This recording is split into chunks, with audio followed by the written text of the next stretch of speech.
Karena kan banyak di tengah-tengah masyarakat itu penahanan Hasto ini aneh, sehingga ada yang mengatakan itu sebagai bentuk kriminalisasi. Kriminalisasi, sebagian pandangan begitu ya? Sebagian pandangan mengatakan itu kriminalisasi. Kriminalisasi itu artinya orang dijadikan atau didakwa atau dituduh sebagai perilaku kriminal atau perilaku tindak pidana, pelaku tindak pidana, padahal dia tidak melakukan tindak pidana. Itu namanya kriminalisasi. Ya, orang dikriminalkan meskipun tidak melakukan apa-apa. Sebagian orang berpandangan begitu, tapi saya tidak sejauh itu. Tidak sependapat dengan itu? Iya. Yang terjadi menurut Pak Mahfud apa? Saya lebih cenderung melihatnya politisasi. Politisasi hukum? Politisasi hukum. Oke. Ya, politisasi hukum. Karena apa? Karena nuansa politiknya memang ada, meskipun boleh jadi tindakan kriminalnya, yaitu dalam bentuk sangkaan atau dugaan turut serta penyuapan dan dugaan merintangi upaya penegakan hukum, itu sejauh yang saya baca KPK meyakinkan dirinya bahwa itu sudah cukup, sudah benar, dan itu sudah diuji di pra peradilan. Prosesnya panjang dan buktinya sudah terpenuhi. Sehingga mungkin untuk istilah kriminalisasi menurut saya mungkin nanti diuji dulu di proses politik dan proses hukum selanjutnya, apa betul itu kriminalisasi atau tidak. Tapi kesan bahwa penahanan Hasto ini politisasi hukum itu tidak bisa dihindarkan. Kenapa, Pak? Karena begini, Hasto ini kan kasus yang didakwakan sekarang ini atau yang disangkakan sekarang ini kan kasus ini terjadi pada tahun 2020. Seharusnya itu diproses di saat itu, gitu kan? Taruhlah proses turut serta menyuap, misalnya ya, bersama Harun Masihu kepada Wahyu yang pejabat negara. Ya. Itu kan terjadi pada tahun 2019. Wahyu anggota KPU ya? Iya kan? Kemudian ditetapkan sebagai tersangka 2020. Ya. Lalu tujuannya apa? Menyuap. Katanya di dalam sangkaan itu Pak Hasto cukup menyumbang, berarti ikut menyuap, gitu ya. Kemudian ketika dikejar, Wahyu mau ditangkap, itu tidak jadi karena ada yang menghalangi, dan dikatakan di dalam sangkaan itu Pak Hasto ikut merintangi. Nah, kalau itu benar, memang tindak kriminalnya sudah cukup bukti, ya kan? Tetapi itu menjadi politisasi hukum. Kenapa kok tidak dulu, waktu zaman pemerintahan yang dulu ditangkap? Kan orangnya sama. Apa yang didakwakan sekarang sudah dirumuskan pada saat itu, sudah diumumkan di media dan sebagainya dan sebagainya. Kenapa baru sekarang? Tapi jawaban publik kemudian, ya waktu itu kan PDIP yang memerintah, Pak. Mungkin itu yang menjadi pertimbangan. Nah, itulah yang saya katakan politisasi. Pada waktu itu PDIP ada di tangan siapa pemerintah gitu, termasuk Pak Jokowi ada di pemerintahan. Seharusnya kalau mau jujur nih ya, yang menghalangi siapa? Yang menghalangi buka itu harusnya kan Hasto dibuka saat itu. Berarti karena tidak dibuka berarti ada yang merintangi dong, kan gitu logikanya. Iya kan? Sehingga ini tidak terungkap. Perintangan itu untuk diungkap dirintangi lagi kan gitu. Itu namanya politisasi. Ada yang merintangi untuk mengungkap bahwa peran Hasto di situ, kira-kira gitu. Iya, seharusnya kan dulu. Harusnya dibuka dulu. Itu satu ya. Itu udah lama dan putusannya sudah inkrah, nggak dibuka-buka sampai sekian lama. Kalau alasannya nunggu Harun Masiku biar ketangkap dulu, nah sekarang juga belum ketangkap. Kan gitu. Apa bedanya dulu dikejar-kejar dan sekarang masih dikejar gitu ya? Sudah ada, konflik politik yang terjadi di PDIP, lalu Pak Hasto ini diburu-buru terus gitu. Itu yang maksud saya politisasi. Kenapa? Karena yang lebih keras dari Pak Hasto itu, atau lebih besar dugaan pelanggaran korupsinya dari Pak Hasto itu banyak, dan itu pejabat. Pak Hasto itu bukan pejabat. Bukan pejabat negara, Pak? Bukan, bukan pejabat.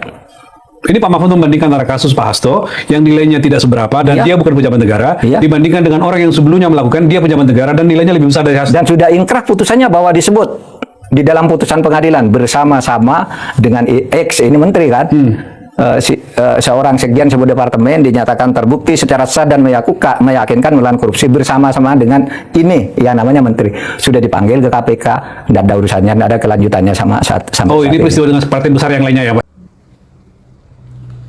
Oke, halo teman-teman, kembali lagi bersama saya di channel ini. Salam NKRI harga mati. Teman-teman, dalam video ini kita telah mendengarkan sebuah cuplikan video yang disampaikan oleh Mahfud MD. Tentunya hal-hal seperti ini menjadi sebuah pemahaman bagi kita dalam menilai perjalanan politik yang terjadi di Indonesia saat ini. Kita menyadari bahwa suatu kejanggalan yang besar yang dilakukan oleh setiap para pejabat-pejabat yang ada, begitu institusi pemerintah yang seharusnya mereka dapat menjalankan segala tugas yang mereka sumpahkan ketika mereka dilantik. Ya, salah satunya yaitu institusi KPK, Komisi Pemberantas Korupsi. Dari namanya saja kita sudah memahami bahwa mereka bekerja untuk Indonesia, mereka bekerja untuk rakyat Indonesia. Dan tentunya ada banyak harapan ya masyarakat Indonesia untuk mewujudkan nilai-nilai kebangsaan yang besar ya, yang harusnya dimiliki oleh seluruh dan segenap yang bekerja dalam KPK. Nah, pada kesempatan kali ini tentunya Mahfud MD yang pernah berkecimpung di dunia KPK dan dia juga pernah masuk di sana, artinya dia mengerti dan memahami segala sesuatu yang terjadi di dalam diri KPK. Kerap kali KPK sering sekali diintervensi oleh orang-orang tertentu. Bahkan juga ketika kita mendengarkan sebuah kesaksian dari Agus Raharjo ketika tampil di TV, dia menjelaskan bahwa Jokowi pernah meminta ketua KPK untuk menyembunyikan sebuah kasus yang dimana pada saat itu harusnya itu diungkap dan ditampilkan di khalayak banyak, tetapi ada presiden yang meminta bahwa itu harus ditutupi.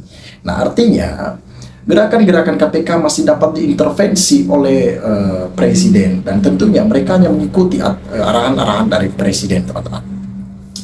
Sangat setuju ini tanggapan-tanggapan masyarakat dalam menilai Komisi Pemberantas Korupsi. Sebenarnya proses hukum yang merugikan negara, mis kasus pagar laut, Blok Medan, Fufu Fafa dan lain-lain. Bravo Kejagung, justru Kejagung yang menangkap kasus Pertamina KPK kemana? Bubarkan saja KPK, tak berguna. Ya, ini kasus yang dua ini adalah ketika Pertamina juga Hasto ditangkap.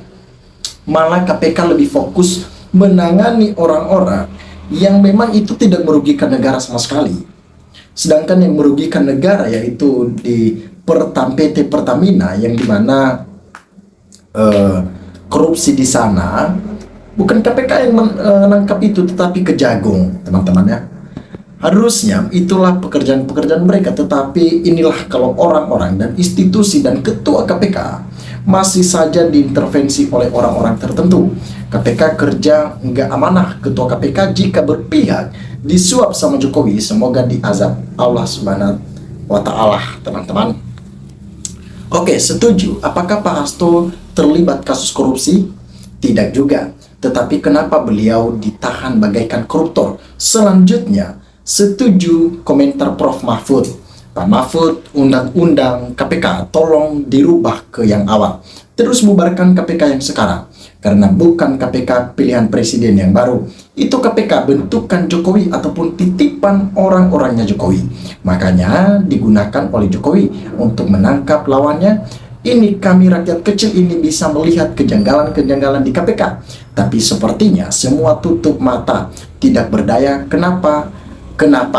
Kami rakyat ini sudah bosan dengan banyak kebohongan-kebohongan di negara ini. Berbagai macam hal dibungkus, dilampir dengan berbagai macam gimmick-gimmick yang begitu luar biasa.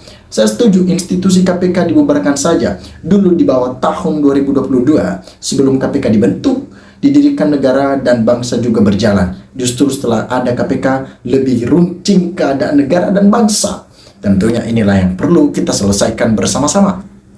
Memang Pak Hasto dikriminalisasi. Pertanyaannya, kenapa Pak nggak mampu menangkap Harun Masiku?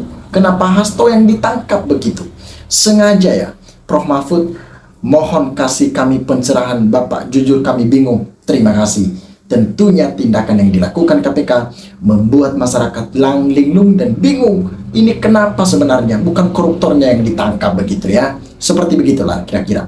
Nah teman-teman, sahabat-sahabat lensa netizen dimanapun Anda berada, silakan berikan tanggapan teman-teman di dalam kolom komentar ini, sehingga kita dapat bertukar pikiran antar satu dengan yang lain lewat kolom komentar ini. Terima kasih teman-teman. NKRI harga mati.